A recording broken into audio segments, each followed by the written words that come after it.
May 20 to 26, 2024 Accomplishment Report. Tuesday, May 21. Niining adlaw gipahigayon sa SP Session Hall ang nagmalampusong 87th regular session of the 8th Sangguniang Panlalawigan.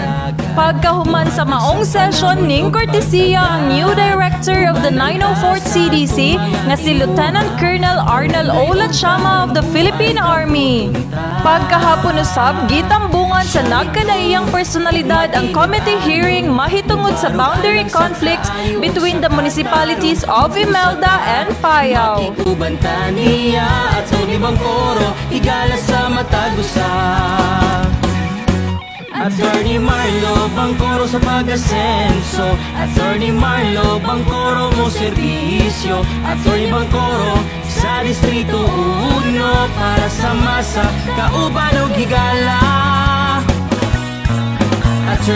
Niining adlaw usab nakahigayon sa Attorney Marlo Bangkoro BMC Narlo sa pagbisita sa Ladicia Malangas uban usab ni punong barangay Virgilio Vidal. Kauban og higala. Kung gusto kag tinuod nga serbisyo, handa mo tabang sa pag-asenso. Sunday, May 26. Grabing kahugyaw ug kasadya ang gihatag sa nahitabong Bangkoros Night and Rave Party sa Del Monte, Buog.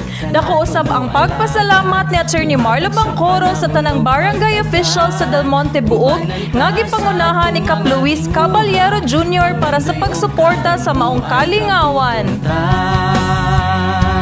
Siyaligdong ug matinod anon, mubarog alang sa kaayo ug sa katarong, mag-usa ta makikubanta niya at sa libang koro higala sa matagusa.